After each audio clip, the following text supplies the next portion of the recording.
नर्मदे हर नर्मदे हर नर्मदे हर। माँ पतित पावनी जगदायनी आनंद कंदिनी वरदायनी वैराग्यदायनी माँ नर्मदा जी के चरणों में साष्टांग दंडवत। और हमारे इस प्राचीन तीर्थ और स्थलों की इतिहास चैनल पे जुड़े हुए हमारे सभी माँ नर्मदा जी के भक्त एवं परिक्रमावासी मूर्ति संत महंत महानुभव सभी के चरणों में मेरा विनम्र भाव से प्रेम पूर्वक नर्मदे हर। ये जो मैं ये वीडियो बना रहा हूँ, इस वीडियो में आज आपके साथ जलाशायी तीर्थ के बारे में बात करने वाला हूँ। माँ नर्मदा जी के उत्तर तट पे एक तीर्थ है जिसका नाम है जलाशायी। अगर किसी को पता है ये जलाशायी तीर्थ है कहाँ पे, कौन सा तीर्थ है, तो वो जरूर कमेंट में बताएं। जलाशायी तीर्थ तो अभी तक हम भी परिक्रमा करके आए, लेकिन हमने तो देखा भी नहीं। बहुत सारे हमारे परिक्रमावासी मूर्ति अभी दिमाग पे जोर देंगे ये जलाशायी तीर्थ उत्तर तट पे है कहाँ पे।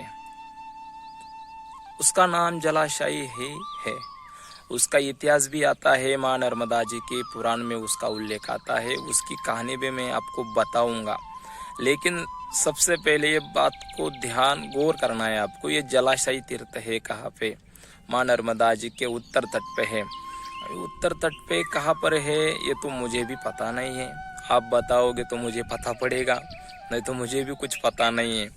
देखो, अभी जलाशायी तीर्थ किसे कहते हैं इसका तो अर्थ पता चलेगा तो आपको पता पड़ जाएगा। जो जल में शैया उन्होंने रखी है, मतलब वो जल में सोते हैं, उसे कहते हैं जलाशायी। तो जल में सोने वाले कौन है? भगवान विष्णु ही तो है जो जल में है और शेष शैया पे विराजमान है, वहाँ पे सोते हैं। लेकिन वो तो क्षीर सागर में है, माँ नर्मदा जी के किनारे कहाँ पे है? ये तो बात है। ये है क्या? मैं यही आपको बात बताने वाला हूँ। यही जलाशयी तीर्थ का जो नाम है उसे अभी वर्तमान समय में कहा जाता है चक्र तीर्थ। जहाँ पे भगवान श्री विष्णु जी का जो सुदर्शन चक्र है, वो सुदर्शन चक्र वहाँ पे पवित्र हो गया था। मतलब कि जो दोष उसे लगे थे दानववध के कारण, वो क्या हो गया था? चक्र दूषित हो गया था, कुलिशित हो गया था। उसके बाद उस चक्रों को माँ नर्मदा जी में भगवान विष्णु जी ने धुलाकर वहीं पे भगवान विष्णु जी विराजमान है, वहीं पे रहते हैं, इसलिए उसे कहा जाता है चक्र तीर्थ। इसकी जो कहानी आती है वो कहानी आती है माँ नर्मदा जी के पुराण में। उसमें उल्लेख आता है जलाशायी तीर्थ का महात्म्य चंडादित्य तीर्थ के पहले लगता है।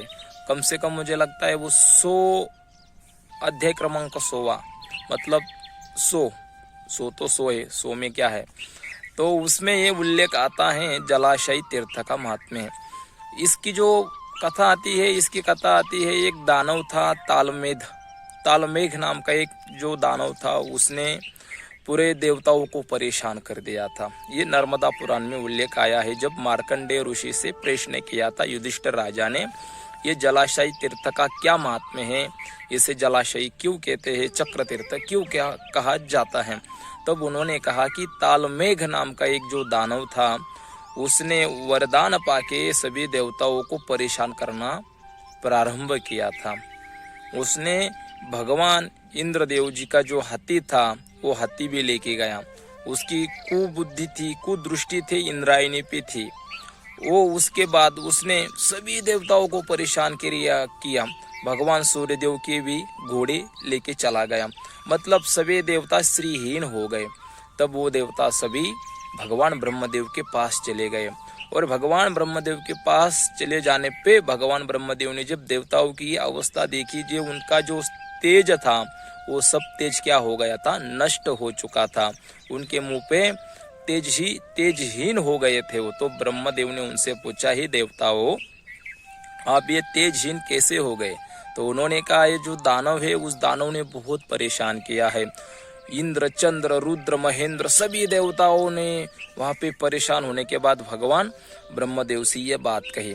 तब भगवान ब्रह्मदेव ने कहा, देखिए वो जो तालमेघ दानव है उसके बराबर वीर आप में कोई भी नहीं है, ना मेरे में ये सामर्थ्य है, तो उसका वध सिर्फ और सिर्फ भगवान विष्णु ही कर सकते हैं। तो जब वो सभी देवता ब्रह्मा जी के साथ में भगवान के वैकुंठ धाम में शेष शैया पे विराजित भगवान विष्णु के पास चले गए और भगवान जी से अपने जो दुख है वो दुख का क्या किया, वो भगवान जी को प्रसंग बता दिया। और जब भगवान जी को बता दिया तो भगवान जी का यही तो ब्रीद है कि मैं यहाँ पे धर्म का रक्षण करने के लिए आता हूँ। वो दानव जो था, सभी देवताओं को जो यज्ञ में भोग दिया जाता था वही वो पा लेता था और जो स्वयं को ही भगवान विष्णु मानता था। जब भगवान विष्णु जी के पास ये बात चर्चा हो गई तो भगवान विष्णु जी ने कहा कि वो जो दानव है तालमेघ कहाँ रहता है, तो उन्होंने कहा कैलाश पर्वत पे 24,000 कन्याओं के साथ में वहां पे रहता है। उसके पास कितने घोड़े और कितनी संख्या है, तो उन्होंने क्या, उसके पास अगणित सैन्य है, अगणित घोड़े हैं। उसके घोड़े हाथी तो बहुत पर्वत के समान है, बहुत ही बड़े बड़े हैं। तब भगवान विष्णु जी ने अपने गरुड़ वाहन पे विराजमान हो गए, हाथ में अपना सुदर्शन चक्र लेके वो उसको दुष्ट के साथ युद्ध करने के लिए आगे बढ़ गए। और वो जब गए तो तालमेघ के साथ उनका युद्ध हुआ। युद्ध होने के बाद सुदर्शन चक्र के द्वारा भगवान विष्णु जी ने उस जो तालमेघ दानव था उसका शिरच्छेद कर दिया और वो दानव के युद्ध के कारण चक्र कुलुषित हो गया। वही चक्र को पुनः से अपने स्वरूप में लाने के लिए, पवित्र करने हेतु वो चक्र को मां नर्मदा जी में उन्होंने स्नान करवाया, तो वो जो सुदर्शन चक्र है वो पवित्र हो गया। इसलिए वहाँ पे उसे चक्र तीर्थ नाम से जाना जाता है वर्तमान समय में। वैसे उसका नाम है जलाशायी तीर्थ।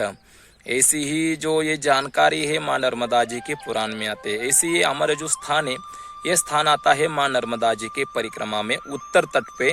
अब जब परिक्रमा में जाओगे तो इस स्थान पे अवश्य जाना।